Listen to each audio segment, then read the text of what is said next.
I just got back from goat yoga, and it is safe to say I am never going again.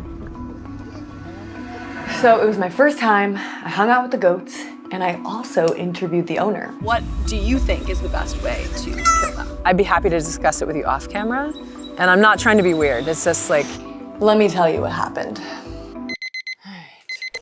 What the hell is up, you guys? I'm going to my first ever goat yoga class today, and I'm a little nervous. I've seen lots of clips of goat yoga online and on the news, and I'm a big yogi. I'm actually a certified Jivamukti yoga teacher. And I'm just curious, like, how much of this is about yoga?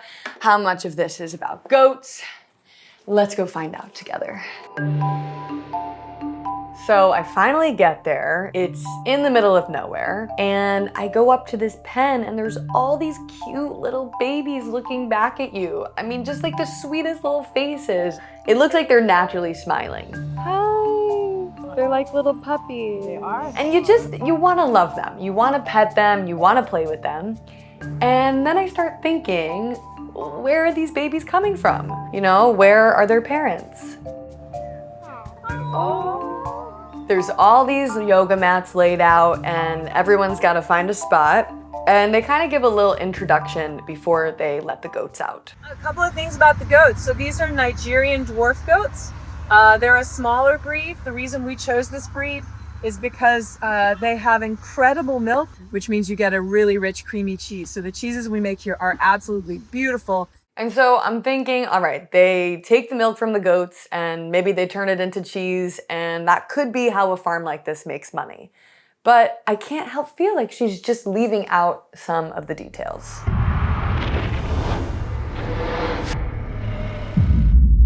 And then she starts telling us, basically warning us about what we're about to get into. Wave your hand and say, too much goat! We'll remove the goat from you. We can put the milk bandits in jail if we need to, so just let us know. She said they're gonna be pooping. The goats are going to poop during class. It's gonna happen. They're also going to tinkle during class. They're gonna be trying to eat your hair. They're gonna try to eat your hair. And I am just thinking, what have I gotten myself into? This doesn't seem at all relaxing. And like, is this yoga? And a big, beautiful breath out. So first we start with a little bit of breath work, and then they release the goats. And my first impression was they are just so cute. And for a moment, I mean, it's really nice to have these little creatures up close with you, and you get to pet them, and we're also disconnected from animals. In my life, I never really get to spend time with them because I live in New York City. So to share a moment with them was really nice. But it didn't last very long. Because before you know it, they're picking the goats up, putting them on people's backs or fronts, and I'm looking around and these goats are falling off of people. Some of them clearly did not want to be held, and so I just felt really weird.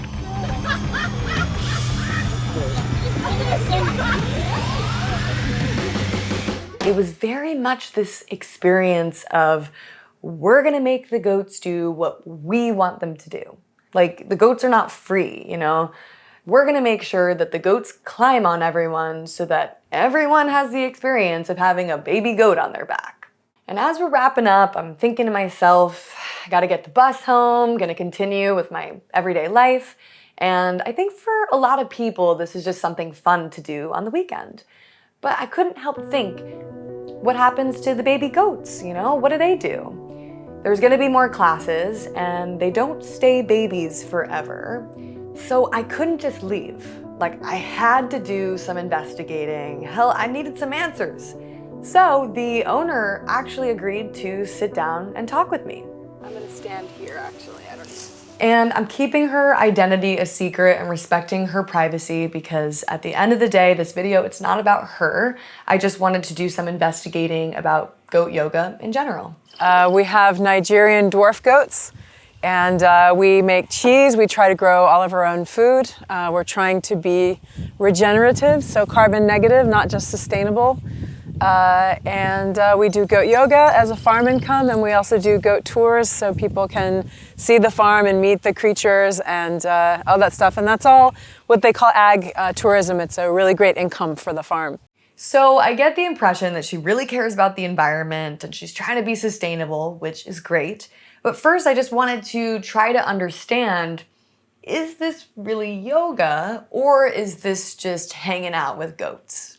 It's a delivery method of joy. We do a little yoga, but it literally just facilitates people getting to spend time with baby goats, which everybody loves. So it's not really yoga, which is a shame because in my experience, my God, I've learned so much from yoga, from just quieting my mind, becoming more present. And so I doubt that any of these people here are going to get those benefits.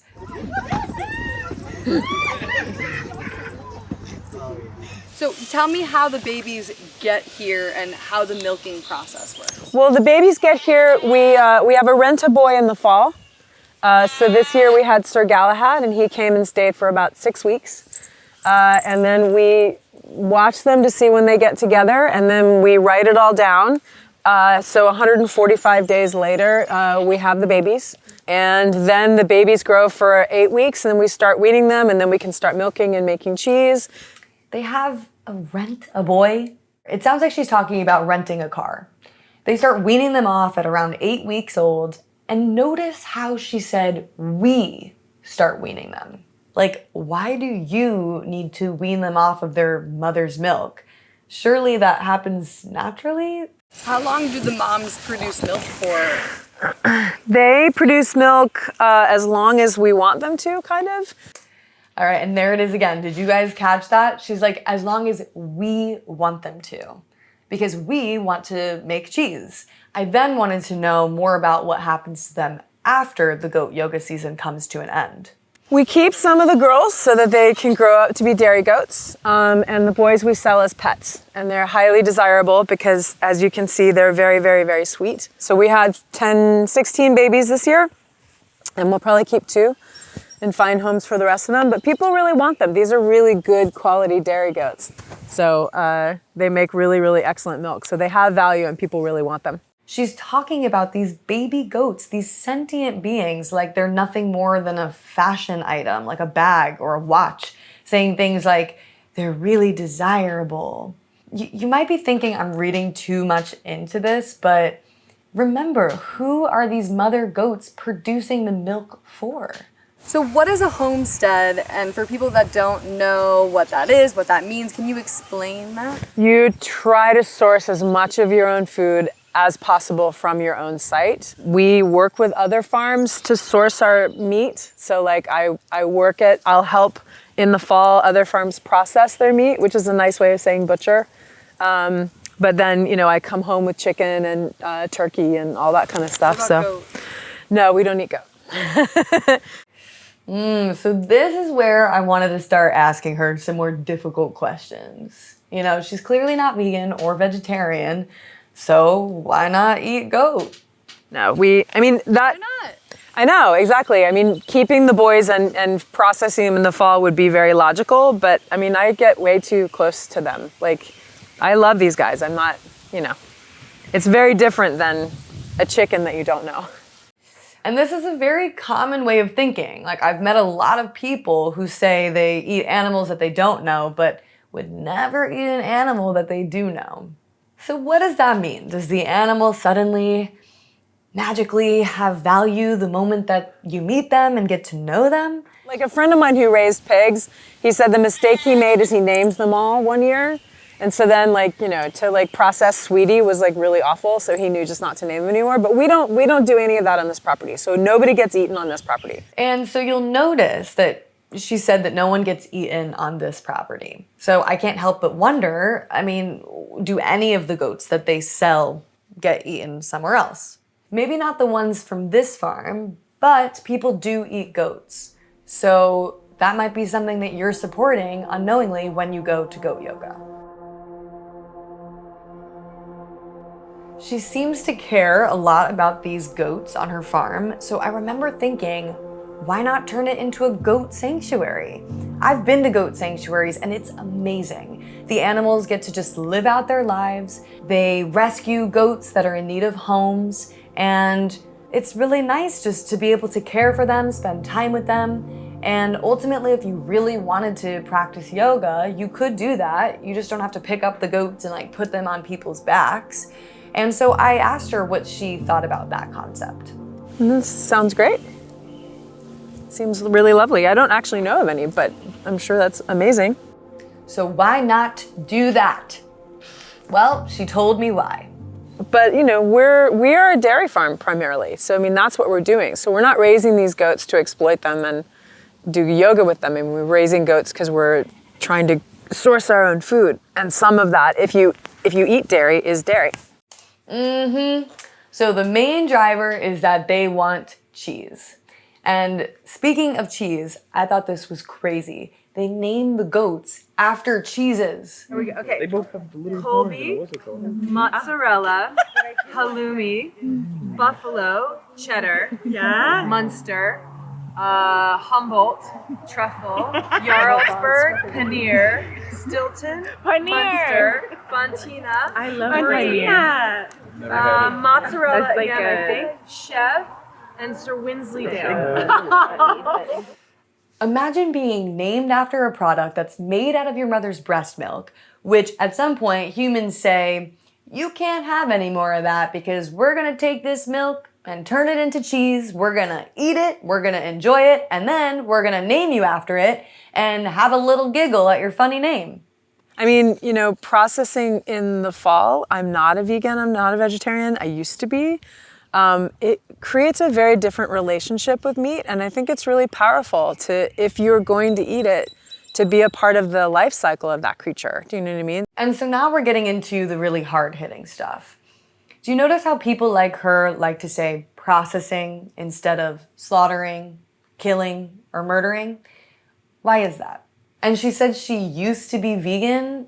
When she said this, I was just like screaming on the inside. You know, people like to talk about this relationship with meat and how if you're gonna eat these products, you should at least be part of the life cycle. Now, it took me a second to realize this, but let me show you again what she just said. If you're going to eat it, to be a part of the life cycle of that creature. But just a few moments ago, I asked her why she doesn't eat her goats, and she said because she's a part of their life cycle and that she gets too close to them. I mean, I get way too close to them. Like, I love these guys. I'm not, you know, it's very different than a chicken that you don't know. So that's all very confusing. So my take is that we are kind of hearing this internal conflict. Most of us are animal lovers, and why wouldn't we be? I mean, animals are amazing.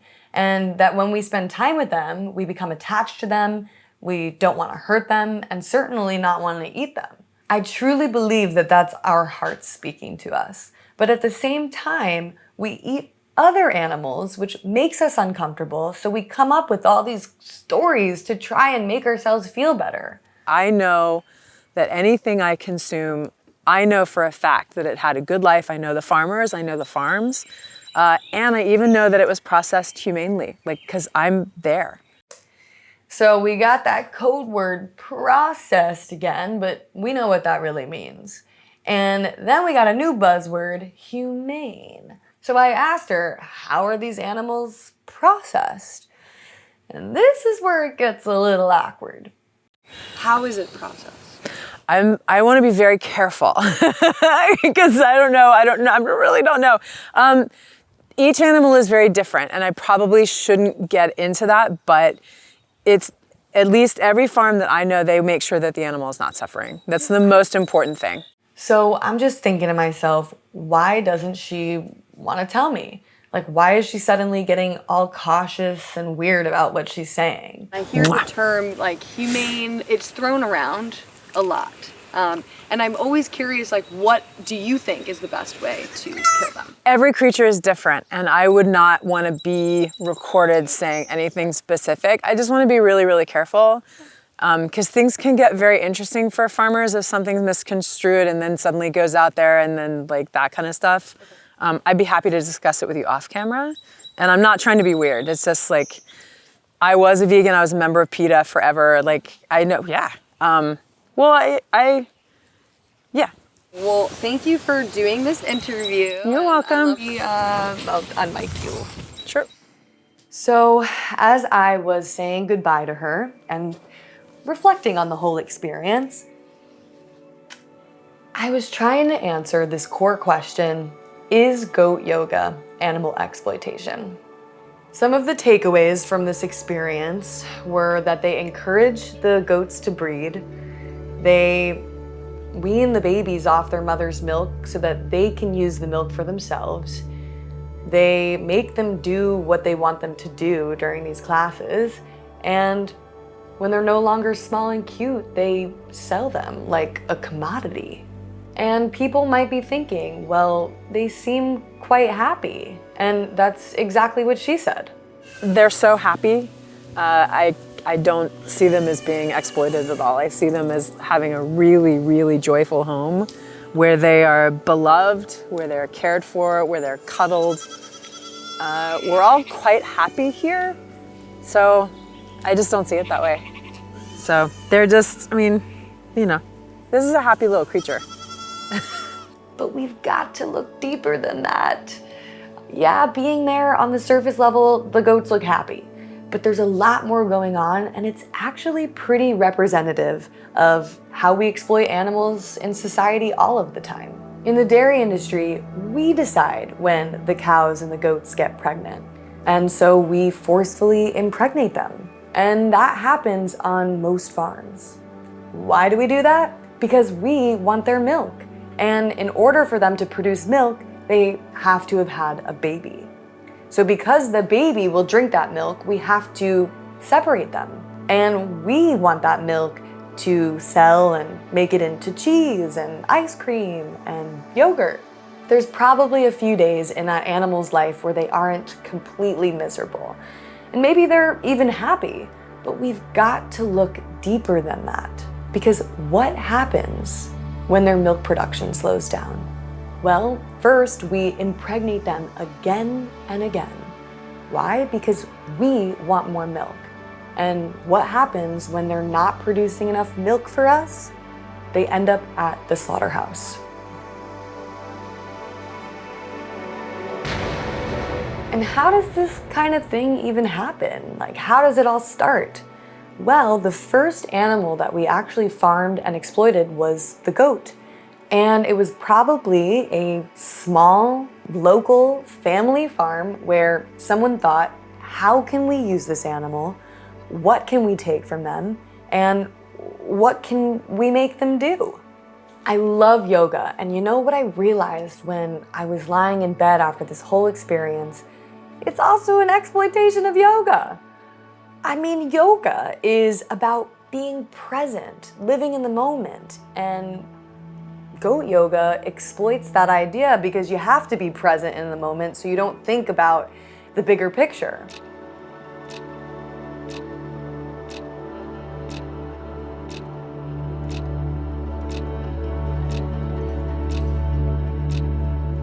Yoga is about connecting, and goat yoga is about disconnecting. So I was trying to figure out a way to end this video, and I came across this clip of her talking about climate change. And what she says kind of fits exactly how I feel about animal rights. Like, we're kind of in the front of a roller coaster of climate change. It's undeniable, and you know, I want to do as much about that as possible as a human being. It's kind of all I think about. I'm amazed that other people aren't as obsessed with it as I am. I mean, it's like it's happening in front of us. It's pretty amazing.